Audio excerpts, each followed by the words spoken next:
The Search Podcast USA Edition series is sponsored by PGC. PGC are the longest serving employer of record in North America and can compliantly engage contractors across both the US and Canada on behalf of staffing and recruitment businesses. Our turnkey solution offers a unique access point to the largest staffing market in the world. To find out more, visit us at pgcgroup.com. Hi everybody, welcome back to another episode of the Search Podcast. I'm Elliott Manning, Managing Director of Cayman Recruitment across the UK and US. Still working on the US edition, sponsored by the amazing PGC. I've done a hell of a lot of work with recently. The US market has gone absolutely wild, especially this year. Considering last year was a little bit of an up and down market, I suppose, for us all. But I've got an amazing guest who I've known for a very long time. She's joining me this week. I've been trying to get her on for a long time now, so I'm glad she's finally here. But I'll let you take away an introduction. Yeah, hi everyone. Lovely to meet you. I'm Hannah, and I'm a managing consultant working at Signify Technology in the US. Fantastic. So this is all a whole new venture for you. Something that, has kind of allowed you to do what your dream has been, which is go over to the US, right? And tell us a bit more about your journey with that. Yeah, absolutely. So I've been in recruitment for the last 6 years, predominantly working in the UK fintech market. And more recently, I guess over the last kind of three years or so, really tapped into the US market because it's one of the largest recruitment markets.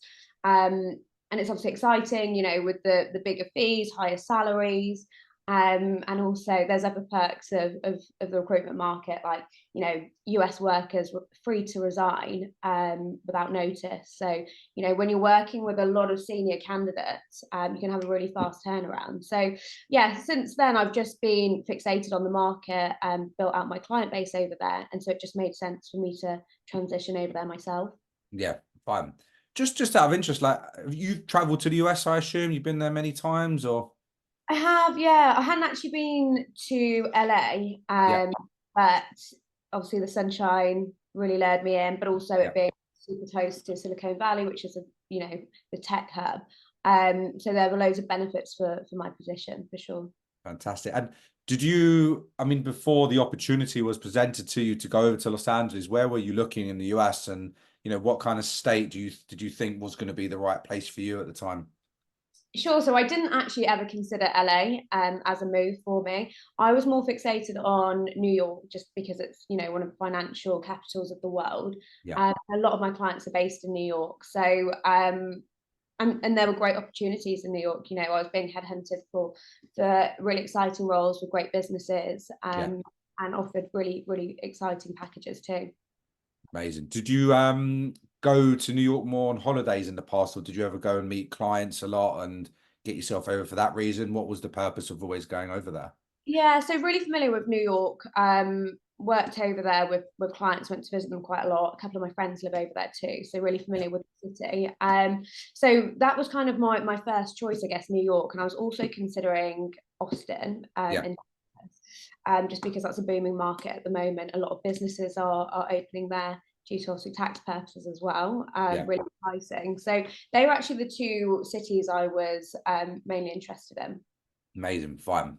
So I guess for you, like, and for anyone that's in recruitment that's trying to get over to the US, are you worried about the move? Are you scared of it? Is it like really daunting? Like, how do you feel about it all? No, I'm really excited, actually. I think change is really good. The US market is really exciting. There's so much opportunity and so much to go after out there. I think when the recruitment market was really booming in 2022, I think something like 72% of open fintech roles in retail banking came from the US. So that kind of just gives you an indication of how big the market is. So no, really excited to get over there. Yeah. Do you have I guess for you, do you have a group of friends or a setup in the US that you're familiar with, that you have already kind of started to look into? Have you done anything at all before you get yourself on the ground? Yeah, so I've looked at kind of local gyms that I want to join, which are like classes, because obviously I think that's Yeah. great for meeting people. But also a lot of so our office in LA, I think 60% of them are expats. So Yeah. I'll have I'll have my office crew to go out with as well. But also there's kind of different activities and groups that you can join, whether that be on Facebook, and depending on living circumstances as well, you can meet people that way. Um, Absolutely. so I am going over there with kind of a few ideas of how to kind of make friends and socialize. But I guess I'll do it when I'm on the ground. I think that's one of the biggest things, and you just mentioned a lot of recruiters that have the idea and the ambition to go to the US, even though it's quite a daunting thing to do naturally. And there's the realization that look, you're going to be working with a lot of people that have done the same as you, and they've all been in the same mindset, all in the same position. So ultimately, you can just follow their lead, and they're going to support you and help you because that's what I suppose it's all about. So I think people do potentially sometimes forget that that's always going to be there, and not to Yeah, worry when you're over on the ground. And if you're in the right business, that they will back you and help you and kind of help, provide you with all the friends that you might well need. Obviously, you've got to put yourself out there, and yeah. you can't just sit back. Otherwise, you will be a very lonely place. Yeah, absolutely. I think I'm really fortunate. There's a couple of people that have moved out there kind of last year within Signify. And they're all kind of London, they were London-based recruiters that moved over there. So they've really helped me, even just finding properties, and getting me set up just with things that you don't necessarily think about, like a US bank account. So Yeah, they're kind of there as my advisors, and we're all in it together. So I feel like I'm really well supported on this move, which yeah, is probably why I don't have any anxiety around it. that's amazing. Fun. Do you have a date when you're heading over there, or? Yeah, so looking at the last day of April, Yeah, moving over there, but I'm moving over with my two pups, and it's actually, I thought it'd be super tricky, but again, work have really supported me. They found an amazing pet airline with vets, so your pets will get over there safe. So just finalising the last few things. how does that work? I've never heard of that before, and I've spoken to a lot of people that have Yeah. dogs and they want to go over to the US, but then it can be tricky, I guess. But what can you just tell me a little bit about that? Yeah, absolutely. So there are a couple of options that we looked at, and Samantha, the head of HR at Signify, really helped me with this. But you can, so BA actually have their own pets airline called Pets Yeah, Air, and so the pet can ride with you on the plane. It's probably about £3,000 a ticket, so it's quite expensive. And actually sit with you. to sit with you. Obviously super safe, so a lot of people do pay it, but I have two dogs, so it's quite a substantial amount of money Yeah, to be spending. So we actually found it's called petsabroad.com, and they've just been excellent. So it's actually an airline that's run by vets, so they take the dogs over. They will be in crates, but they'll have enough room. I've hired quite big ones for my dogs, so they can play and they have food and they can go to the toilet. And then they will bring over the dogs. They'll make sure they're vaccinated, do their health checks before they fly, and then your pets will meet you in at the airport. that's right. There's no period where they have to, I suppose, be kept away for a certain period of time at all, or No, so I think each state is different. I've been really fortunate when I was looking into New York, all they needed was kind of rabies vaccinations. They would yeah, be held for about 3 hours. But LA, there's no requirement. So it is pretty that's smooth sailing. incredible. Yeah, Fun. yeah, really lucky. And I think I was really scared because I'd heard a lot of horror stories about, Yeah, moving your pets, them becoming injured or even worse, dying. But this airline, they've been running for 10 years and they said they've never seen an animal that's been injured or not made it to the other side. So outrageous. yeah. Do you know what? We're talking about dogs and pets. I get more intrigued about that than recruitment. I've got a dog, so I've always wanted to know, and I travel a Yeah. lot to the US, so it's just intriguing. But for those listening, if you've got a dog, then Yeah. good insight for you. But back to the industry of recruitment. So you've operated the US market now for some time from the UK itself. How have you found the dynamics around doing that and the balance? Yeah, it's tough. So, I mean, previously I was doing the UK and US market. So I was, waking up doing London hours and then working quite late into the evening, which isn't ideal. It's quite antisocial. At the moment, I've been working US hours, so starting at 12 and finishing around kind of 9 o'clock at night, which that's actually great for the US market, and I can get everything done in those hours. But I am excited to go back to normal working hours over there. And do you think it's sustainable for a lot of recruiters to want to do this and do what you've done for a very long time now?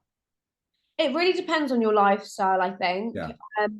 For me, you know, there's a lot of kind of events that I was missing out on in London, going to just industry events, because I would need to work and I had meetings booked in, so I couldn't necessarily attend them.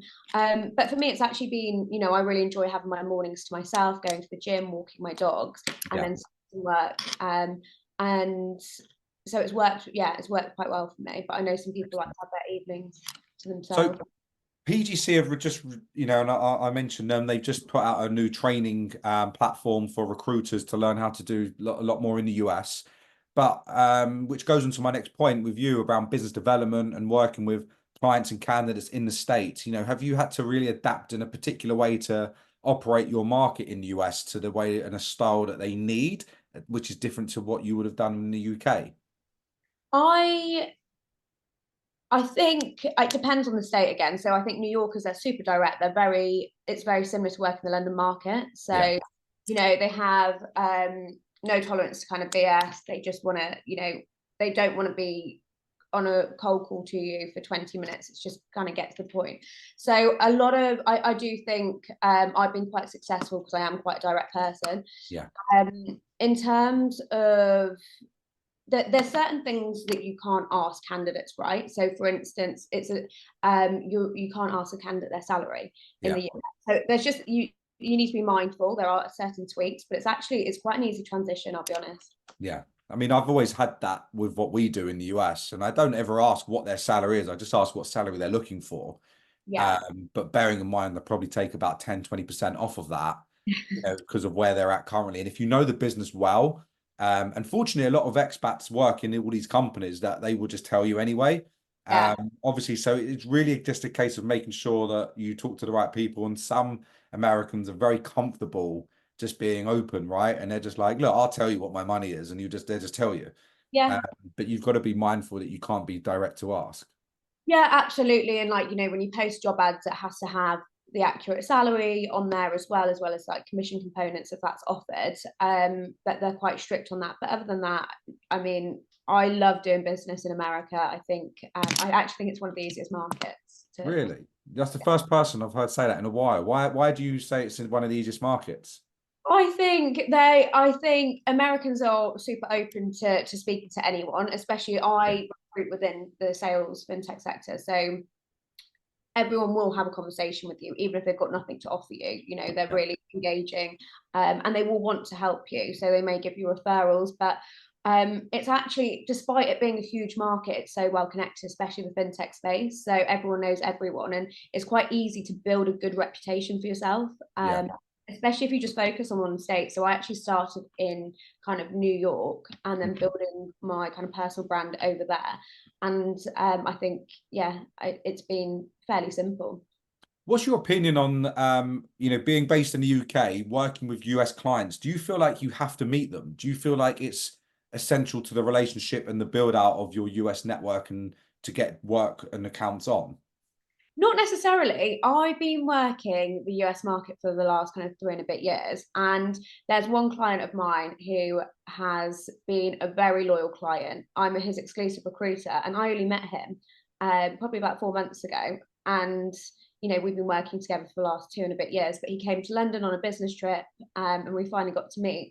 And it wasn't any different. I do think, you know, I'm quite an old school recruiter, so I do like getting in, you know, getting in front of people and meeting people. But I think you can build a relationship over Zoom easily. So a lot of people have got different opinions and views on that ultimately, especially when it comes to the US, because there's so many recruiters attacking them from all different angles that, you know, the ones that really sometimes stand out in the ones that believe in this is the ones that get in front of them, you know, physically as well as just more on digital aspects. So, but everyone's got different ways and means of doing what they do. Yeah, absolutely. I think it's just, credibility too. There's clients that I've chased for the last 8 months in the US that have finally kind of got back to me, and they're like, it's just your persistence. Do they appreciate that a lot more? They actually, yeah, they're like, you're a true salesperson. I will jump on a call with you. So I think it's like every market, right? You do have to, persevere. Yeah. But I actually do think it's the easiest market to do business development. Do you think the candidate aspect is a lot better to work with in the UK or European markets, whereby I find, and I speak to a lot of people, that you never really see an issue when it comes to like dropouts. It's a lot more stable over in there in the market and a lot more consistent. So yes and no. I think with the US, I think the candidates are less committed and loyal because they don't have these notice periods. You can pull them out and you can attract them with these incredible packages. But then also saying that, I think there's a lot of candidates that it's such a booming market. Things are constantly changing. So a lot of candidates I speak to, they may not want to move, but they always want to hear what's going on. And then later down the line, they'll come back to you. So I think it's really dependent. Yeah. Okay. Fair enough. And any advice of anything that I suppose to avoid or watch out for, and challenges that you've faced and would think that other people need to be mindful of if they are to start working in the US market? That I suppose I'll give you an example, and a big thing to us, and what we've made a mistake with Cayman is we were trying to do everything everywhere. We didn't have a plan initially and a structure in place that allowed us to be a lot more strategic, I suppose. So what do you think from your side would make things better or to be aware of? I think when you look at the US market, it's so huge and there is so much to go out for. So you do get quite excited. But I think just building your kind of personal brand in one area. So like I said, I started mine in New York, started getting referrals. And now I'm kind of branching out to Silicon Valley. And that's kind of my next area where I really want to make my mark. I think rather than just going for everything, if you just focus on one state, that really helps. Yeah, fine. And are you all perm focused in what you've ever done? Have you ever done anything contracting or? No, I haven't done any contract roles. But we've got one of our best performing desks at Signify is our US contract team. So they're super well over there. But no, I'm just purely perm. Do you think it's a big difference to do perm against contract in the US as it is to maybe doing it in London? I don't think it is. I think our contract desks they're huge. They're probably our best performing desks across the UK and the US. So I don't think there's much difference at all. No. Okay. Bigger fees, I think, in the US. Yeah, fine. So, I mean, I guess final wrap up on this call and conversation. I say call, we're on a Zoom call. Look, you're about to go over to Los Angeles, completely change everything for yourself and for your future in your career. There's a lot of recruiters that are still trying to follow that path, that want to follow that path. Any last words of advice and direction that you can give them, having done this journey for a long time, where you've worked the US market for a while, got used to understanding how it works over there. You've now put yourself in a position where you're going over there. What can you tell others? I think